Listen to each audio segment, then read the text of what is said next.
1.2 का सवाल नंबर चौथा है कि HCF हमें 9 दिया है और LCM हमें ज्ञात करना है। तो देखो बच्चों, HCF इसके कोष्टक में जो हमारी जो संख्या है, HCF के साथ जो कोष्टक में संख्या लिखी जाती है उसका ही HCF 9 है, ठीक है ना। और जो कोष्टक में जो संख्या हमें लिखी जाती है उसका ही LCM हमें ज्ञात करना है। हमें जो संख्या नहीं दी गई लेकिन जो कोष्टक में लिखा गया है वही हमारी संख्या है, ये ध्यान रखने का बच्चों, ठीक है बच्चों। तो हमें HCF दिया गया है 9 और LCM बच्चों क्या करना है, हमें ज्ञात करना है। तो बच्चों इसका एक सूत्र होता है, अगर आपने ध्यान से पिछले बार में देखा हो ध्यान से, तो कि HCF गुणे LCM बराबर 2 संख्याओं का गुणनफल, 2 संख्याओं का गुणनफल, ठीक है बच्चों। ये हमारा क्या होता है, सूत्र है। इससे आप कुछ भी ज्ञात कर सकते हो। अगर HCF और LCM दिया हो तो उससे गुणा करो, 2 संख्या निकल जाएंगी, उनका गुणनफल निकल जाएगा, ठीक है बच्चों। तो यहाँ पे सूत्र में रखेंगे, ठीक है। हमें क्या ज्ञात करना है, LCM ज्ञात करना है। तो HCF हमें दिया कितना है, 9 दिया गया है। LCM हमें क्या करना है, ज्ञात। और 2 संख्याएं कौन सी, तो मैंने आपको जैसे बताया ये 2 संख्याएं 306 और गुणे 657, ठीक है बच्चों। अब हमारे सूत्र के हिसाब से कि जो ज्ञात करना अकेला रहता है, ये गुणा से जुड़ा हुआ, तो अगर ये संख्या के पास जाएगी उसमें बदल जाएगी, भाग में बदल जाएगी। तो LCM ज्ञात करना है बच्चों, तो LCM रहेगा अकेला, बाकी ये ऐसा का ऐसा ही, ठीक है। और संख्या जाएगी संख्या के पास, तो गुणा में है उधर किस में बदल जाएगी, भाग में। और भाग में आने बच्चों बट्टे में जाना। अब 9 से जो संख्या कटे उसे काट दो, तो 9 से कट जाएगी, 9 का पाड़ा पढ़ो, 30 से ज़्यादा नहीं होना चाहिए। 9 तिहाई 27, 30 था, 27 तक है बचा 3, 36, 9 चौक 36। तो इससे ये कितनी बार में कटा बच्चों, 34 बार में, 34। तो इसका ऐसा गुणा कर देंगे, 34 मल्टीप्लाई 657, 34 गुणा 657। इसका गुणा हम साइड में करके आपको दिखा भी देते हैं। अब देखो आगे 4 का पाड़ा 7 बार पढ़ेंगे, 7 चौक 28, यहाँ 88 लगी 2, 4 पंचे 20 और 2 22, 6 चौक 24, 24 और 2 26। अब गुणे 7 तिहाई 21 की 1, हासिल लगी 2, 5 तिहाई 15, 15 और 2 17 की 7, हासिल लगी 1, 6 तिहाई 18 और 1 19, यहाँ 8, 2 और 1 3, 7 6 कितना होता है बच्चों, 6 6 12 और 1 13 की 3, हासिल लगी 1, 9 और 1 10, 2 12 की 2, हासिल लगी 1, 1 और 1 2। तो बच्चों आया 22,338। तो बच्चों 22,338 ये इसका क्या कहलाएगा, LCM कहलाएगा, ठीक है बच्चों। ये आपका क्या कहलाएगा, आंसर। तो बच्चों देखो हमारा आज का 1.2 का सवाल नंबर 5 हुआ है। क्या कहता है आपसे, सवाल नंबर 5 हुआ कि जांच कीजिए कि क्या कोई प्राकृतिक संख्या या प्राकृतिक संख्या n के लिए संख्या 6 की घात n अंक 0 पर समाप्त हो सकता है, ठीक है बच्चों। तो सबसे पहले हमें ये जानना होगा प्राकृतिक संख्या यानी होती क्या है। तो बच्चों प्राकृतिक संख्या यानी क्या होती है, कि प्राकृतिक संख्या यानी जो 1 से स्टार्ट हो और अनंत तक जाए, जैसे कि 1 2 3 इस तरह से बच्चों अनंत, इसमें 0 का समावेश नहीं होता। प्राकृतिक संख्या नहीं क्या होती, जो 1 से लेके अनंत तक सारी हमारी प्राकृतिक संख्या है। अब उसमें आगे 6 की घात n अंक 0 पर समाप्त होना। अब समाप्त होना नहीं होता क्या, जैसे कोई अंक है, मान लीजिए जैसे कि ये अंक है, ठीक है, ये कहाँ पे समाप्त हो रहा है, 0 पर। तो इस तरह से हमें बताना चाहता है। तो 6 की घात n, ठीक है बच्चों, 6 की घात n। तो हम लोग एक एग्जाम्पल लेते हैं, जैसे कि मान लीजिए हम लोग n बराबर 1 लेते हैं, ठीक है। तो 6 की घात n जिसमें हमने 6 n की जगह कितना लिया, 1। 6 की घात 1 का मतलब होता है 6। ऐसे बच्चों हम लोग लेते हैं n बराबर अब 2 लेते हैं, ठीक है।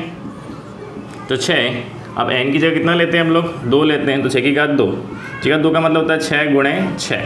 6 का नाम कितना होता है बच्चों, 36 होता है। अंक 0 पर समाप्त हुआ नहीं। एक और एग्जांपल लेते हैं, मान लीजिए जैसे लेते हैं n बराबर अब लेते हैं 3, ठीक है। तो बच्चों अब लेते हैं 6n, जिसमें हम लोग n कितना लेते हैं, 3। 6 का 3 का मतलब होता है 6 कितनी बार, 3 बार।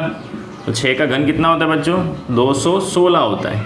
तो ना बच्चों 6 की घात आप कितना भी लिखो, चाहे 6 की घात 4 लिखो, चाहे 6 की घात 5 लिखो, कभी भी अंक 0 पर समाप्त नहीं होगा। देखना हमेशा अंक वो किस पर समाप्त होगा, 6 पर, आप कितना भी कर लो।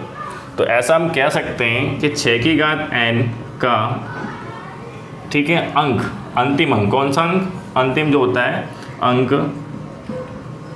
0 पर समाप्त नहीं होगा। ठीक है, वो हमेशा 6 पर ही समाप्त होगा, कितना भी आप कर लो। ठीक है, तो 0 पर समाप्त होगा। 2 का सवाल नंबर है 6। देखो बच्चों, सवाल आपसे क्या कहता है। सवाल ऐसा कहता है कि व्याख्या कीजिए कि 7 × 13 × 13 + 13 और 7 × 6 × 5 × 4 × 3 × 2 × 1 + 5 ये भाज्य संख्याएं क्यों हैं। ठीक बच्चों, हमको बताना है भाज्य संख्याएं ये क्यों हैं। तो ये बताने की सबसे पहले आपको समझना पड़ेगा बच्चों भाज्य संख्याएं होता क्या है। तो समझ, इसकी एक परिभाषा होती है कि जिसके 2 से अधिक गुणनखंड हो, 2 से अधिक गुणनखंड हो ऐसी कोई संख्या, या फिर सामान्य तौर पर हम कहें एकदम सरल भाषा में कि जिसके 2 ऐसी कोई संख्या जो 2 से अधिक पहाड़ों में आए, वो संख्या कहलाती है बच्चों भाज्य। जैसे मैंने एक एग्जाम्पल लिया है 4। कोई भी बच्चों संख्या वो 1 के पहाड़े में तो आएगी ही आएगी। ठीक है, और खुद के पहाड़े में आएगी, इसके अलावा किसी अन्य पहाड़े में ना आए तो भी भाज्य। और 1 और खुद के पहाड़े में तो आती हैं और अन्य किसी पहाड़े में आए तो संख्या बच्चों क्या कहलाती है, भाज्य कहलाती है। जैसे एग्जाम्पल तौर पे 4 है, 1 और 4 खुद के पहाड़े में, 1 के पहाड़े में तो आएगी और 4 के पहाड़े में आएगी, इसके अलावा अगर 2 के पहाड़े में भी आ रही है, ठीक है बच्चों, तो ये क्या कहलाएगी, भाज्य कहलाएगी। 6 ये भी खुद के पहाड़े में और 1 के पहाड़े में आती है, इसके अलावा अन्य किसी 3 में भी आती है, इसलिए भी ये भी भाज्य है। ये बच्चों 8 1 और खुद के पहाड़े में तो आता ही, अन्य किसी पहाड़े में आए तो ये भी क्या है बच्चों, भाज्य है। देखिए अगर हम लोग एग्जाम्पल लें जैसे कि 2 या 3, ये बच्चों 1 और खुद के पहाड़े में आती है और किसी पहाड़े में आती नहीं है, इसलिए बच्चों क्या कहलाती है, अविभाज्य कहलाती है। तो बच्चों वही हमें करना है यहाँ पे। देखो सवाल अब स्टार्ट करते हैं। अब हमें 2 संख्याएं दी हैं, एक ये संख्या दी है और एक ये। तो पहले इसको सॉल्व करेंगे, इस पूरी को जो मैंने लिख दिया इधर। इसको बच्चों 2 भागों में बांट देंगे जहाँ प्लस है, एक इतना और एक इतना। तो अगर ध्यान से देखो बच्चों इसमें 13, दोनों में 13 समान है, यानी 13 क्या आ जाएगा, कॉमन। 13 कॉमन आएगा तो अंदर बच्चों बचता क्या है, 7 × 13 और 13 एकम 13। तो बच्चों जो संख्या है तो उसका पाड़ा पढ़ जितनी बार उतना लिख देने का, 13 एकम 13 + 13 एकम 13। अब हम बचा हो संख्या को गुणा कर लो, 11 × 7 = 77 एकम 77 और +1। अब जोड़ लेंगे 13, या कोई निशान नहीं, गुणा मानते हैं। कोष्टक और संख्या के बीच में कोई निशान हो तो गुणा माना जाता है। 70 + 1 कितना होता है बच्चों, 78।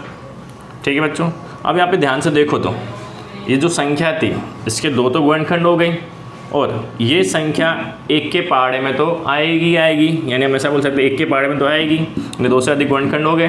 ठीक है बच्चों, तो क्या कहलाएगी, ये संख्या क्या कहलाएगी, भाज्य कहलाएगी। और वैसे भी 78 की 78 के और भी गुणनखंड हो सकते हैं, 13 × 6 = 78। ठीक है, तो ऐसी संख्या भाज्य बन गई। ठीक है, ऐसे बच्चों ये इसके भी 2 भाग कर देंगे, एक इतना और एक इतना। ठीक है, तो इसमें बच्चों क्या कॉमन आ रहा है, 5।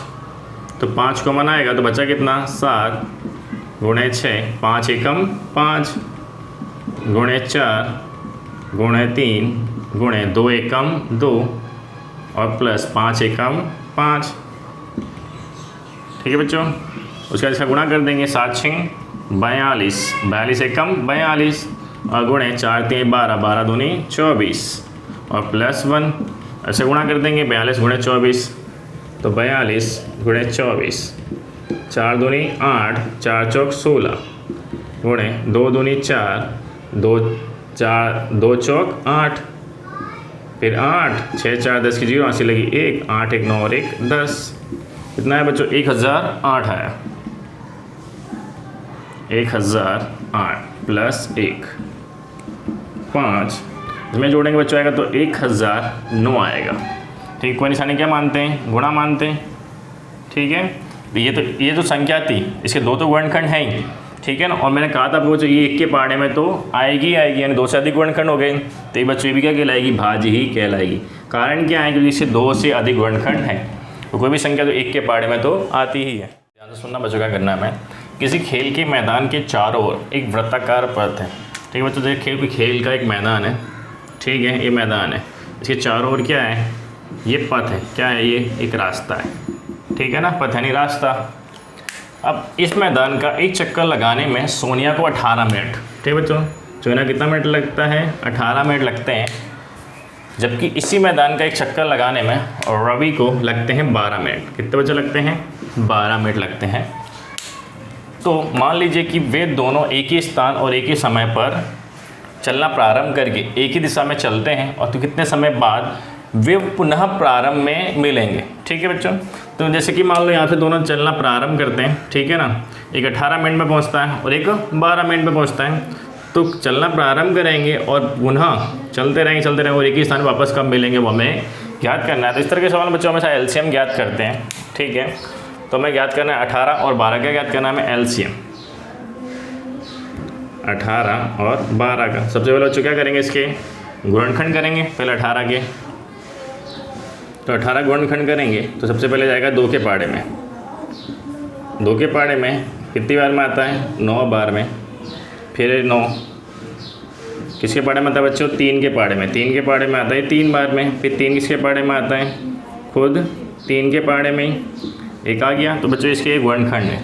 ठीक है, हम यहाँ लिख सकते हैं 18 गुणनखंड आए 2 3 3, 2 गुणे 3 गुणे 3। ऐसे बच्चों अब करेंगे इसके, और अभी जो 12, तो 12 गुणनखंड करेंगे तो 12 किसके पाड़े में आता है शुरुआत में, 2 के पाड़े में। कितनी बार में, 6 बार में। फिर ये 6 2 के पाड़े में आता है अभी कितनी बार में, 3 बार में। फिर 3 खुद किसके पाड़े में आता है, खुद 3 के पाड़े में। एक आ गया, यानी यहाँ पे क्या हो गया, ख़त्म। अब 12 गुणनखंड क्या है, 2 2 और 3। तो 12 गुणनखंड है 2 गुणे 2 गुणे 3।